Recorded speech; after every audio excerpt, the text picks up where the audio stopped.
됩니다. 지난주에는 우리가 다윗이 언약궤를 이스라엘로 되찾아온 사건에 대해서 배웠었습니다. 이스라엘이 블레셋에서 언약궤를 빼앗긴 것은 꽤 오래전의 일이었습니다. 엘리가 제사장으로 있던 시절 블레셋에게 언약궤를 빼앗겼기 때문입니다. 왕위에 오른 다윗은 블레셋에 빼앗겼던 법궤를 다시 찾아오고자 하는데요. 진정한 신정 왕으로서 다윗은 여호와의 왕권을 인정하고 언약궤를 다시 이스라엘로 모심으로써 자신과 백성을 다스려 주기를 소망한 것입니다. 그만큼 하나님의 통치의 중요성을 그가 잘 알고 있었다라는 것이죠. 마음은 기특했지만 그 방법이 잘못되었습니다. 분명 출애굽기나 민수기에 언약궤를 운반하는 방법이 나와 있음에도 다윗은 그것을 몰랐던 것인지 레위인이 언약궤를 어깨에 메고 옮기는 것이 아니라 그 시대에 일반적으로 통용되던 방식, 블레셋의 방식을 따라 언약궤를 옮기고자 했던 것입니다. 오늘 본문의 사건도 어쩌면 앞선 이 사건의 연장선이라 할 수 있습니다. 잘 몰랐기 때문에 일어난 사건이라는 것이죠. 하지만 다른 점이 있다면 하나님께서 다윗의 잘못된 이해를 바로 잡아주시고 언약을 맺어주신 사건이라 할 수 있습니다. 그리고 더 나아가서 우리는 그 언약을 반드시 성취하시는 하나님의 신실함을 발견하게 됩니다. 오늘 함께 배우는 이과를 통하여 신실하신 하나님께서 통치하시는 하나님 나라에 대해 알아갈 수 있는 그런 시간이 될 수 있기를 소망합니다. 오늘 이야기의 첫 시작은 이렇게 시작이 됩니다. 여호와께서 주위의 모든 원수를 무찌르사 왕으로 궁에 평안히 살게 하신 때에, 여기서 주위의 모든 원수라는 이 표현을 원어로 직역을 하게 되면 사방의 모든 적이라는 말이 됩니다. 이 표현은 고대 메소포타미아 그 지역에서 주로 사용되던 표현이었다고 하는데요. 단순히 모든 적을 이겼다, 전쟁이 없다라는 의미를 넘어서서 하나님께서 온 세계의 왕이시고 그런 하나님께서 다윗을 온 세계의 왕으로 만들어 주셨다라는 뜻을 내포하고 있다라는 것입니다. 따라서 다윗이 그 당시 고대 근동 지방에서 얼마나 큰 영향력을 행사하고 있었는지를 나타내 주는 것이기도 하죠. 이제 더 이상 이스라엘에 해악을 끼치고자 하는 나라들도 사라졌습니다. 그리고 하나님의 언약궤도 이스라엘로 돌아오게 되었습니다. 이스라엘에게는 태평성대가 온 것입니다. 그런데 나라가 안정되고 이제 외부보다는 내부에 집중하게 되는 시기가 오니 다윗에게 한 가지 근심이 생기게 됩니다. 바로 성막에 대한 근심이었는데요. 오늘 본문은 아니지만 사무엘하 5장 10절에서 11절의 말씀을 보면 하나님의 언약궤가 이스라엘로 옮겨지자 이스라엘이 점점 강성하여졌다는 것과 두로왕 히람이 다윗에게 백향목과 목수와 석수를 보내어 다윗의 궁전을 어마어마하게 지어 주었다는 것을 알 수 있습니다.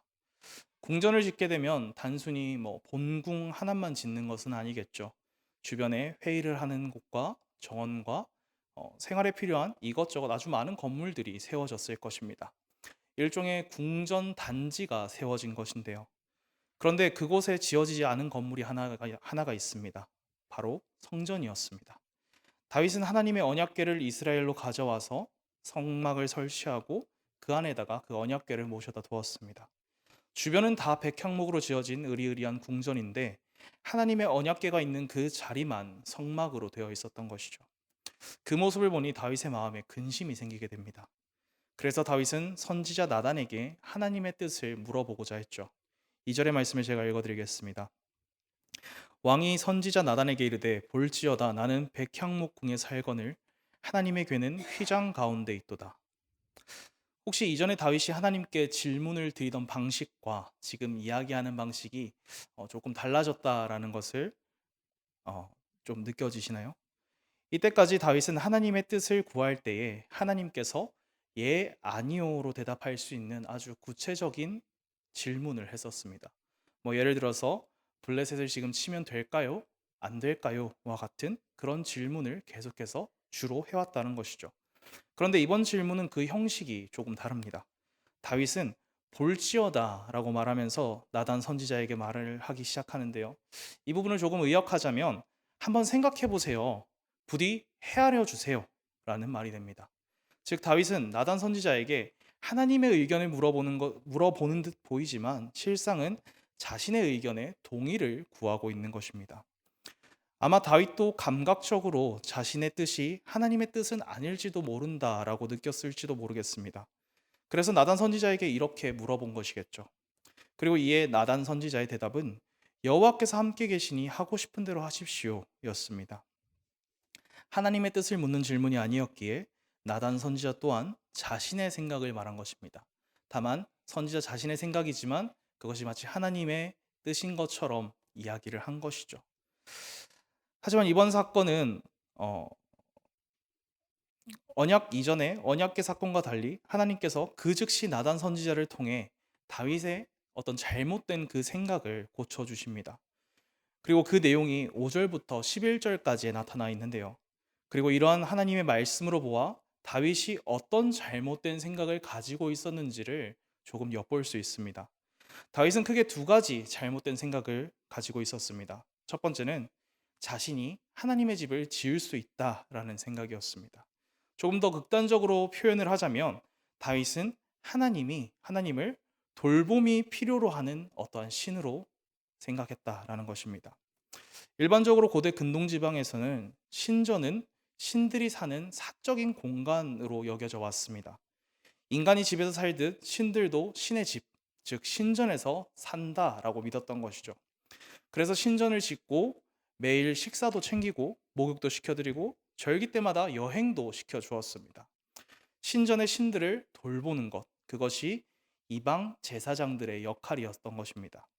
하지만 하나님은 그런 신이 아니십니다. 오히려 돌보아 주시는 분이셨죠. 다윗의 생애가 그것을 증명했습니다. 오늘 8절부터 9절의 말씀을 제가 읽어드리겠습니다.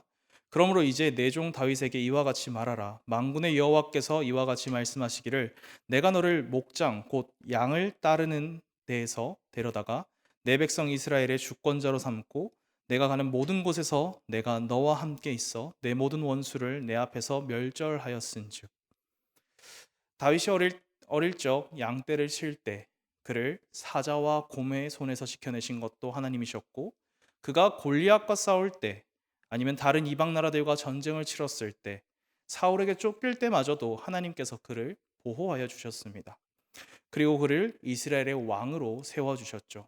돌보는 것은 다윗이 아니라 하나님이 하셨다라는 것을 말씀하고 계시는 것입니다. 두 번째로 다윗이 가지고 있던 잘못된 생각은 하나님의 통치 방법에 대한 것이었습니다. 앞서 말씀드렸다시피 고대 근동 지방에서는 신전을 신들이 사는 집, 사적인 공간이라고 생각을 했었습니다. 그래서 그 시대의 사람들은 신을 보기 위해서는 꼭 신전에 가야만 한다라고 생각을 했다라는 것이죠. 심지어 아무 때나 만날 수 있는 것이 아니라 어떤 특별한 절기에만 찾아갈 수 있었습니다.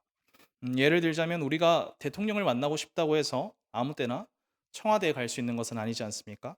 만약 그렇게 간다고 하더라도 아마 굉장히 불쾌하게 여기겠죠. 이러한 생각들이 그 신에게도 동일하게 적용되어 있었던 것입니다. 신들은 앉아만 있고 그 집 밖으로 나오지 않으며 그 신을 만나려면 약속을 잡고 찾아가야만 했던, 어쩌면 굉장히 수동적이었던, 그것이 이 시대의 사람들이 신을 이해하던 방법이었습니다. 하지만 하나님께서는 자신은 그렇게 이스라엘을 통치하지 않으신다고 말씀하십니다. 6절의 말씀입니다. 내가 이스라엘 자손을 애굽에서 인도하여 내던 날부터 오늘까지 집에 살지 아니하고 장막과 성막 안에서 다녔나니. 하나님께서는 장막과 성막 안에서 다니셨다라고 말씀을 하십니다. 이 말은 하나님께서 언약궤가 있는 성막 안에 계셨다라는 뜻이기도 하지만 광야 생활을 하던 이스라엘의 천막, 즉 이스라엘 백성들의 삶 현장 가운데에서 늘 함께 해주고 계셨다라는 것을 뜻합니다.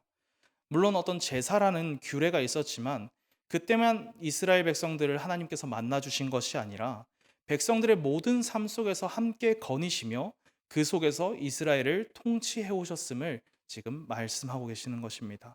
자발적으로 이스라엘의 모든 것을 주관하고 계셨다라는 것이죠. 이러한 내용들을 생각해 보면 다윗은 분명 잘못된 생각을 가지고 있었습니다. 그 시대 상황에서 모든 인간들이 가지고 있는 일반적인 생각으로 무한한 하나님이란 분을 제한해서 생각한 것입니다. 그럼에도 하나님께서는 이런 다윗의 마음을 기쁘게 여기십니다. 잘못된 생각으로 하나님을 재단했어도 그 마음 가운데에 정말 하나님을 위한 마음이 있다는 것을 하나님께서 아셨던 것입니다. 그래서 하나님께서는 이전 아브라함 언약에 더해 다윗과 새로운 언약을 맺어 주시는데요. 그것이 12절과 13절의 말씀에 나타나 있습니다. 내 수완이 차서 내 조상들과 함께 누울 때에 내가 내 몸에서 날 내 씨를 내 뒤에 세워 그의 나라를 견고하게 하리라.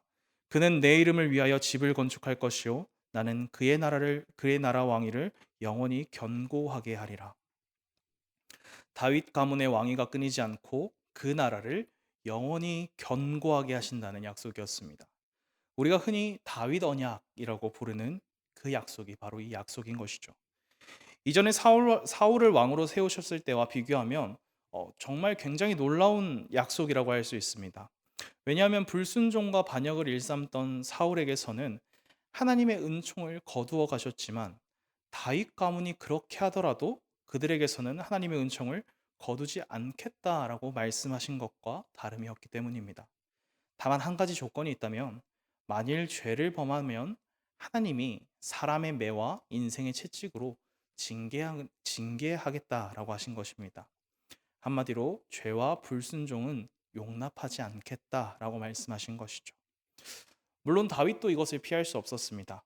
다윗도 바세바와 우리아의 사건으로 하나님의 징계를 받게 되기 때문입니다. 그리고 이후에도 왕들이 하나님께 반역한 결과로 이 이스라엘이라는 나라는 남북으로 분열되는 징계를 받게 됩니다. 다윗 왕가 역시 몰락하게 되죠. 실패할 수밖에 없는 인간 왕의 모습을 우리에게 보여주는 것입니다. 그렇게 어찌 보면 하나님께서 약속을 지키지 않으신 것처럼 보일 수도 있습니다. 견고하게 하신다던 그 왕위가 사라졌기 때문입니다. 그러나 하나님께서는 다윗 가문의 혈통을 통하여 예수 그리스도를 이 땅에 보내십니다. 이제는 더 이상 하나님께 반역하지 않고 불순종하지 않는 완전 무결한 왕을 이 땅에 세우신 것입니다. 징계받지 않을 영원한 나라를 세워 나가신 것입니다. 그리고 지금까지 그분께서 하나님 나라에 속한 저와 여러분들을 통치해 나가고 계십니다. 하나님께서 다윗 언약을 온전하게 성취하신 것입니다. 오늘 본문 속에서 다윗은 하나님께 집을 지어 드리고자 했습니다.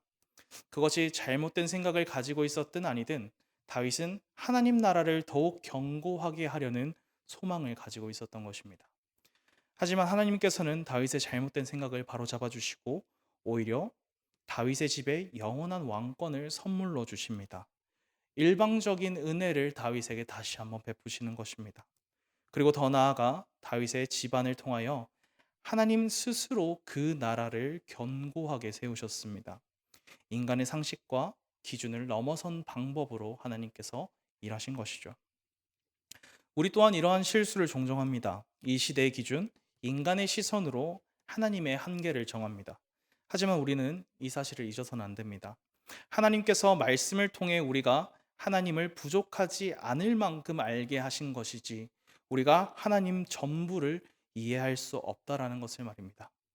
우리가 이런 사실을 인정하고 하나님의 말씀에 순종하며 나아갈 때 하나님은 하나님 나라를 더욱 더 견고하게 세우시고 넓혀 가실 것입니다.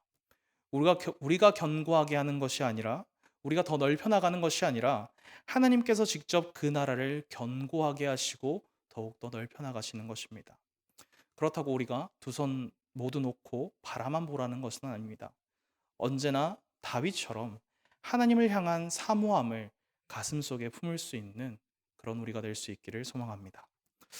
이번 주에도 이러한 내용을 바탕으로 주일학교 아이들과 함께 말씀을 나눌 것입니다. 각 가정에서 주일학교 아이들에게 신실하신 하나님에 대해서 알려주시기를 바랍니다. 그리고 하나님께서 어떻게 약속을 지키셨는지를 꼭 알려주시기를 바랍니다.